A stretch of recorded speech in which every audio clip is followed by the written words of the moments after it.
right? I know you know because you practice this, that we can have precognitive dreams in the same way our intuition can predict something. In the book, in Woman Who Danced in the Dark, I share the example of the biologist who showed that we can not only sense when people are staring at us, but we can pick up which direction they're coming from, right? And that's from a very far distance. And it seems so basic and so obvious, like, oh, of course, like we all do this. But the implications for that, it's so big, it's really big. Again, we're seeing the connection. Well, I could be driving facing the polar opposite direction to you. You could be kilometers or miles behind me, and I will feel and sense you, right? And so, of course, when there's an event that rocks the collective, like a tsunami, people are going to feel that.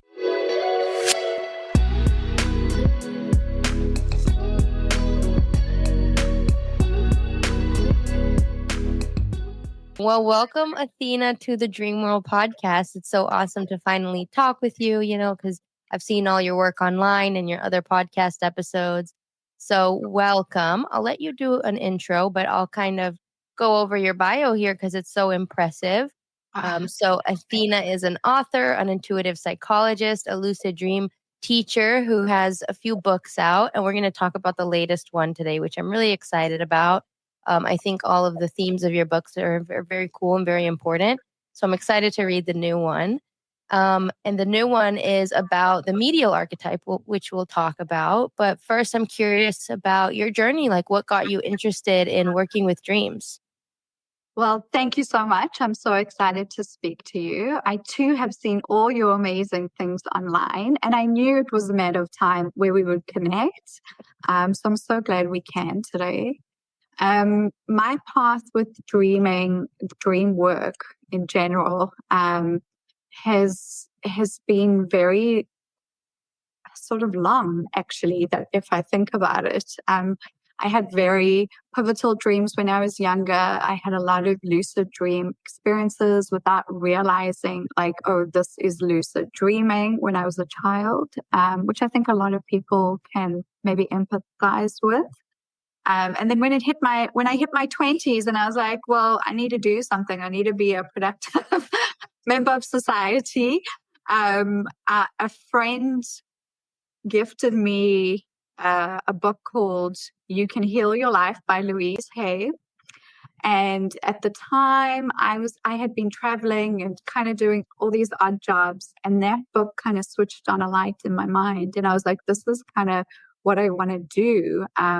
In terms of maybe studying. So I studied to become a psychologist. And at the same time, I worked in this metaphysical shop. And in that time frame, I really feel like it just kind of expanded my worldview. So I went and became a licensed psychologist. I practiced in a very traditional sense for a long time whilst I was training. So I worked in like clinics and at FAMSA and with a lot of trauma-based clients because that's just the population at the time that I was dealing with. And then it hit like 2016 and I had this internal call to just change all of that, really incorporate what I feel is the authentic me, which was to bring in spirituality, to bring in the metaphysical things, to just lean into what I really love. And so my work blends psyche and spirit together through multiple pathways. And that's kind of how I landed up here. So, 10 years later, 20 years later. That's awesome. I love it. What a nice journey that you've been on. And what kind of brought you to writing your first two books? So The Alchemy of Your Dreams, which is my first book, which I have learned to actually have my books when I'm online. Here's my first book. Right.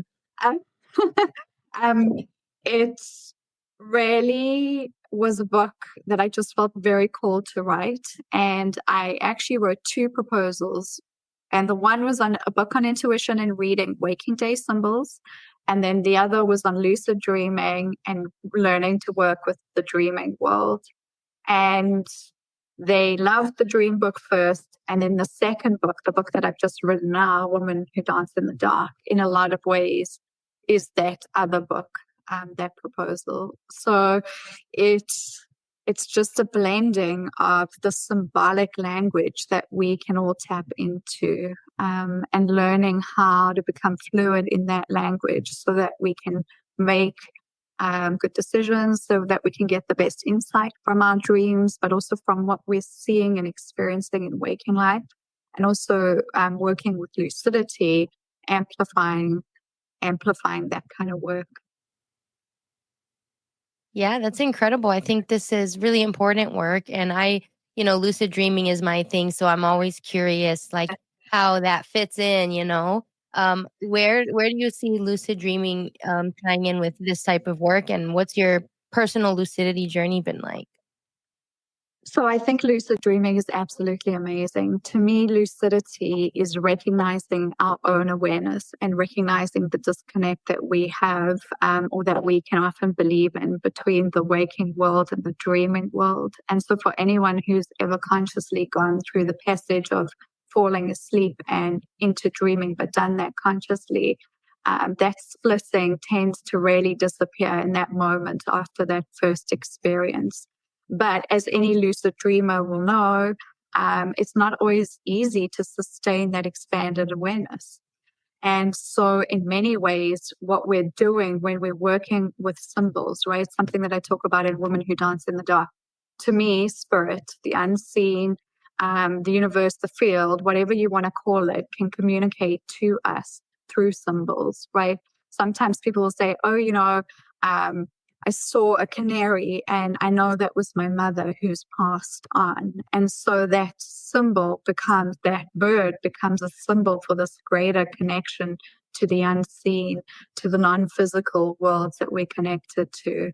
And so learning and becoming fluent in that symbolic language is very helpful, because what we're doing is we're just linking and expanding our connection to the non-physical, and to non-local realms. So when we're not lucid,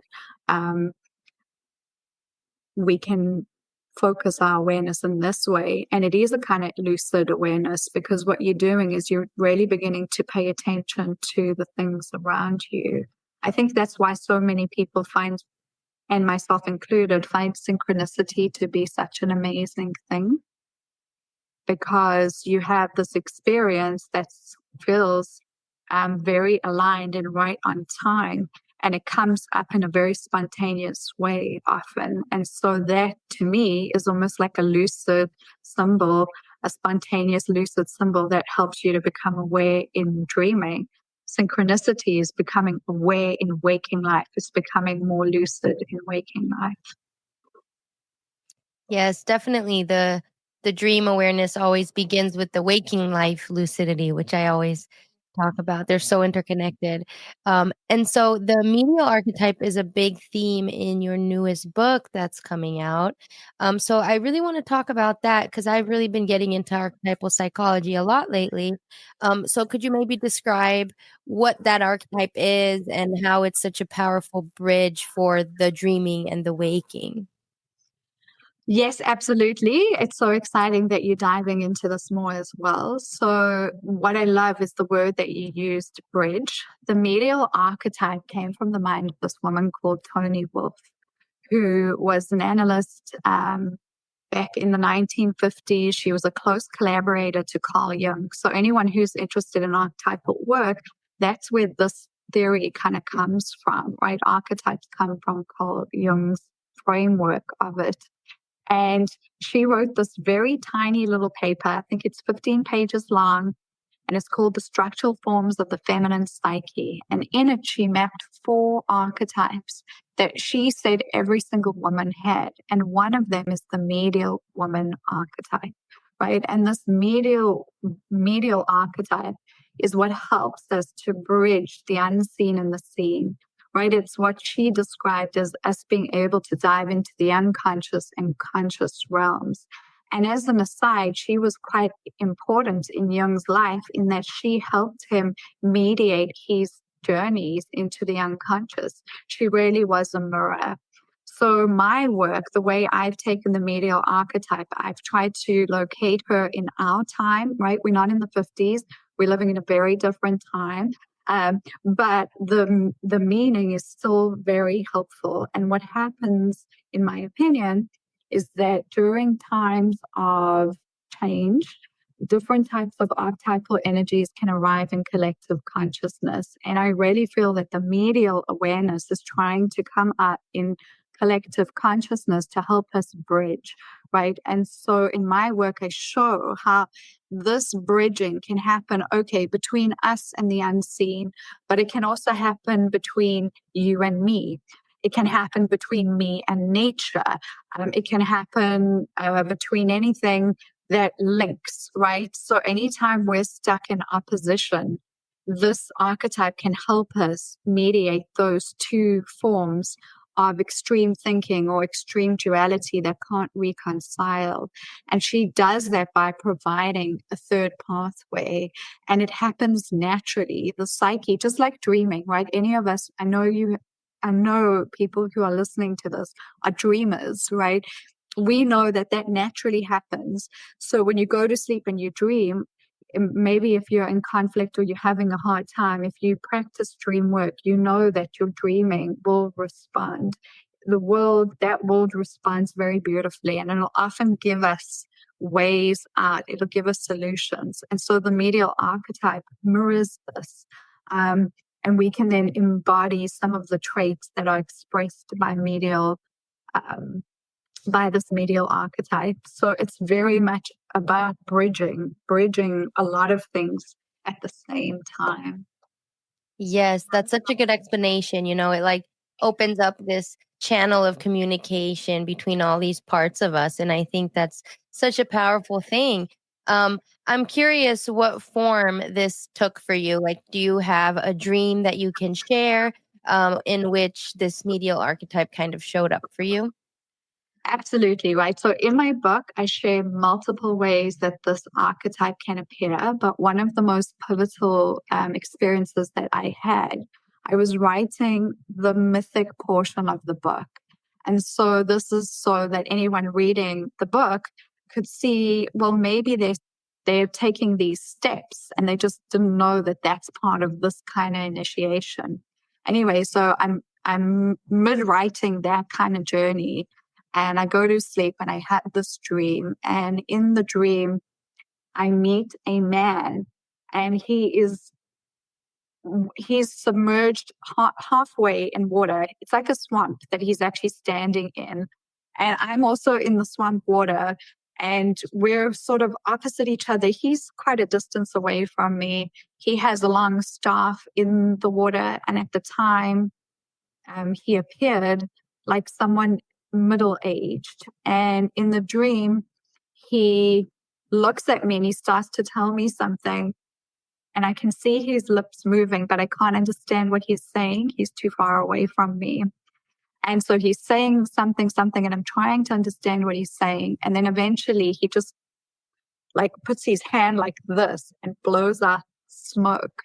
And then I realized in that moment, oh, okay, it's kind of like a blessing that I've been given, but a blessing and a clearing.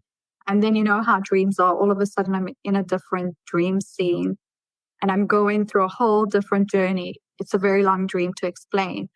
And then the same man appears in that space, but this time he's much older. And I need to help him cross a rail, like a railing. And as I think I need to help him do this, he just like hops over. He just easily hops over. So to me, I knew that was a medial guardian when I woke up, and the imagery was very specific. And when I Googled this, he appeared with a lot of symbols. What I ended up seeing is that there is a Haitian guide known as Papa Legba, who is a guide of the crossroad. He is the guardian of crossroads, of thresholds. And that is spot on the medial archetype. Another way that people can experience it is also like Hecate, the Greek goddess, or Roman or Egyptian. It goes all the way back, right? So anything crossroad related to me is very much a medial symbol. So that's one of the dreams that I've had, but I've had multiple dreams and experiences. Yeah, I love that. That's really so powerful. And I love the symbology in that dream. That's really cool. So what are some ways that listeners can invite this medial archetype or maybe look out for it in dreams that they've already had? Like how do we start paying attention to this showing up?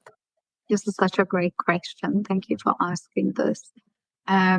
One of the best ways to begin is to just pay attention, like you're saying. You can also set an intention to begin to work with this archetypal energy more consciously. We know that the way we fall asleep and dream, the way we prime ourselves makes a big difference, right? So dream incubation teaches us this. It shows us this. It's the same with archetypal energies.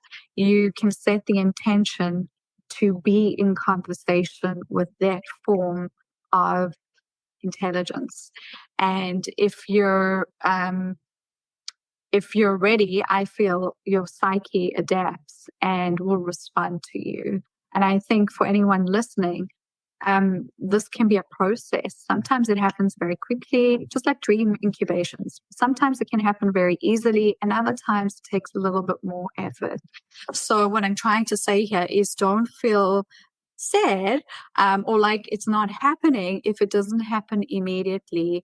It just sometimes needs a little bit of coaxing, especially if you are someone who hasn't paid attention to those kind of things.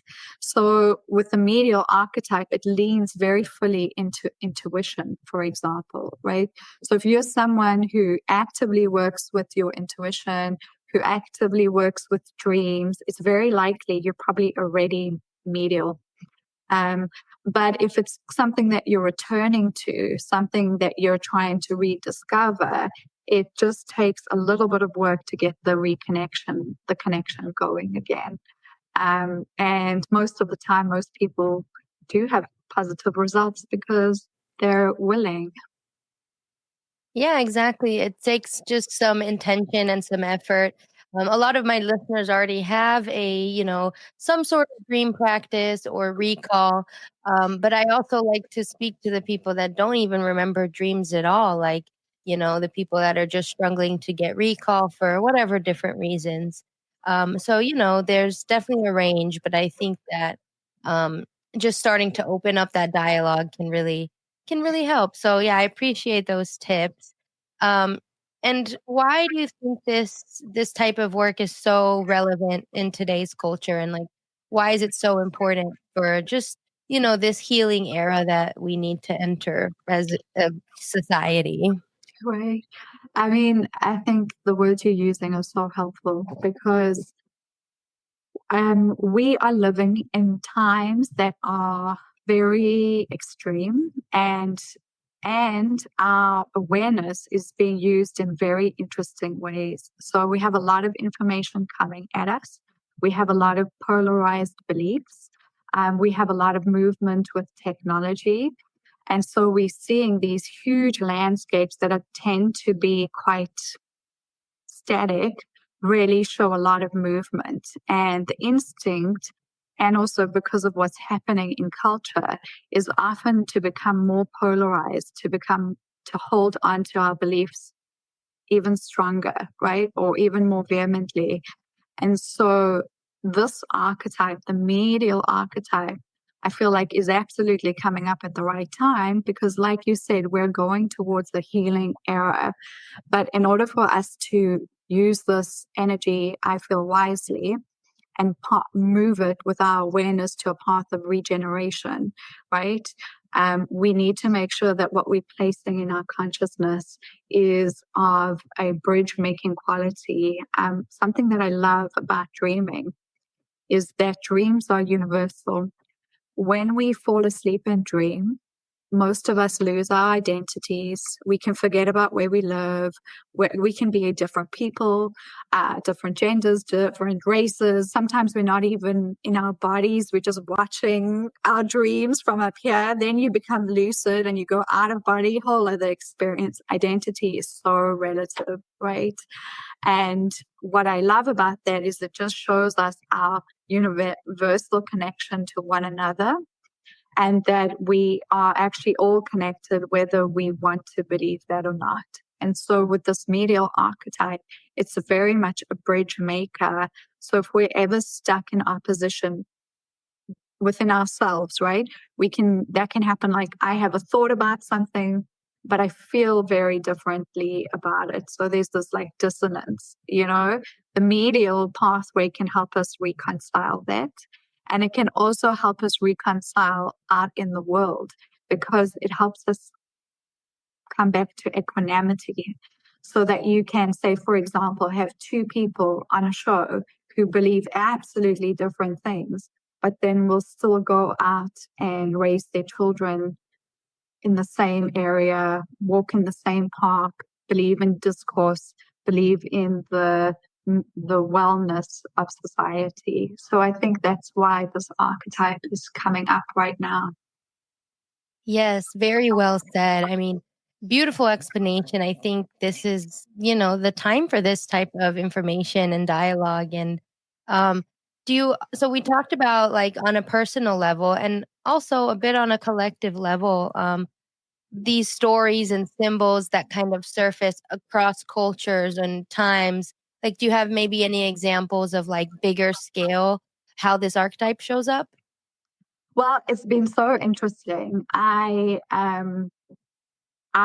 had a conversation with Melissa Johnson, that I know you know, right, from Dream Hub. And I was telling her about how I have conversations with ChatGPT about collective dream experiences, because ChatGPT has the ability to receive so much information from so many people worldwide at the same time.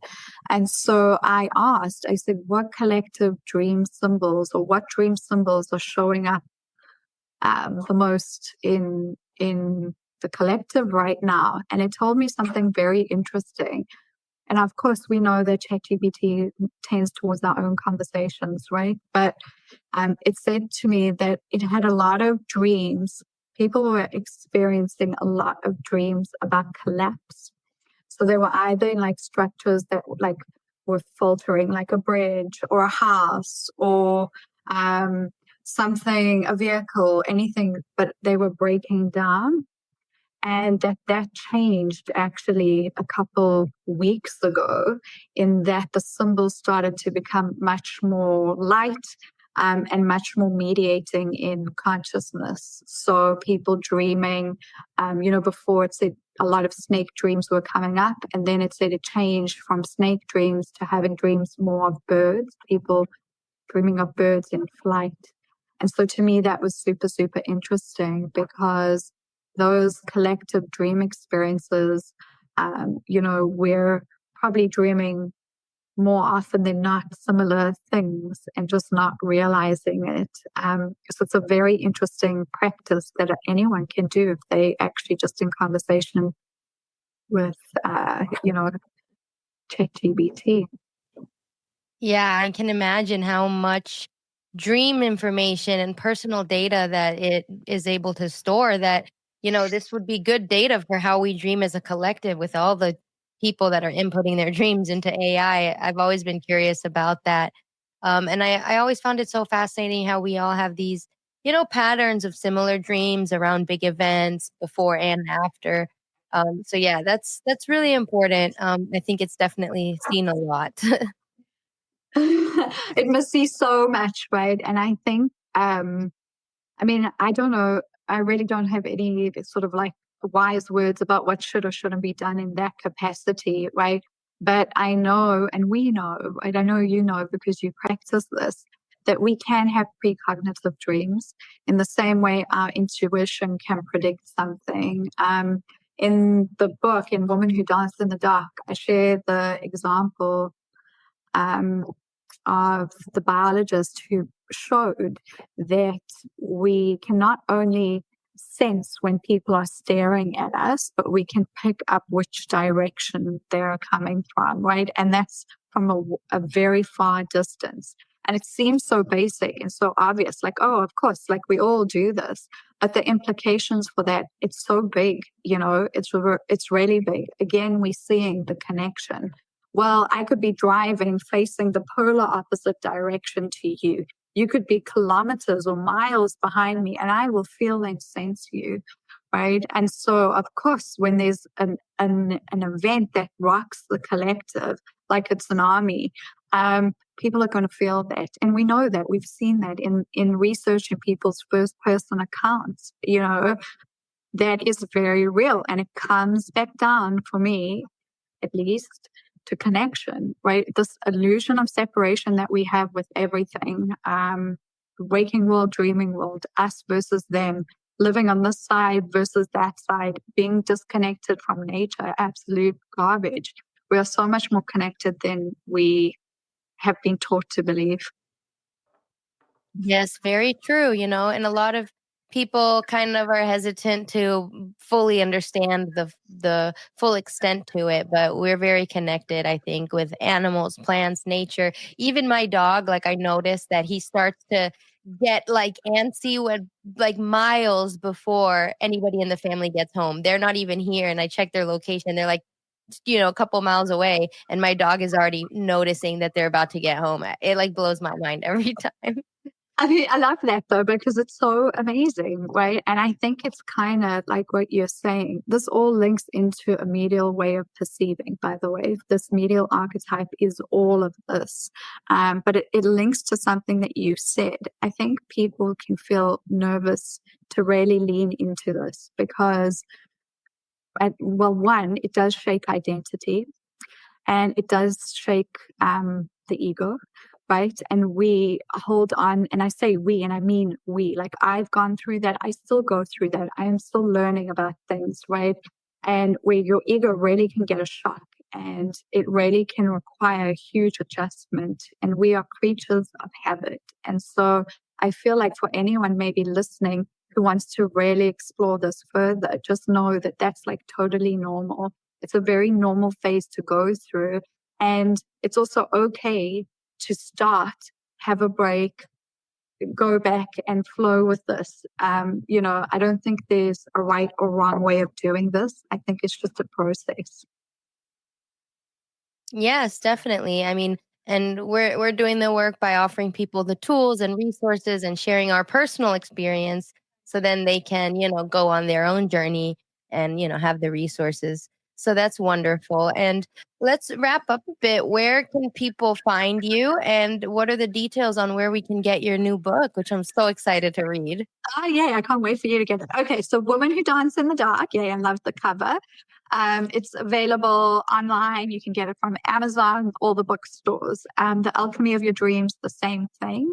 And then the best place to start off with me, if you're interested in my work, is to just go directly to my website. And that's www.athenalaz.com. And my newsletter is where I really focus my energy. Wonderful. Very exciting. I think I'm subscribed to your newsletter. You have some really good content in there. So much appreciated. That's great.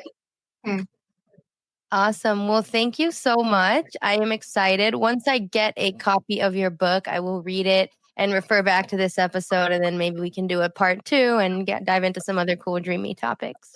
That sounds amazing. It's been wonderful speaking to you. And I love everything you put out, by the way. So it's been great to connect. Thank you. Likewise.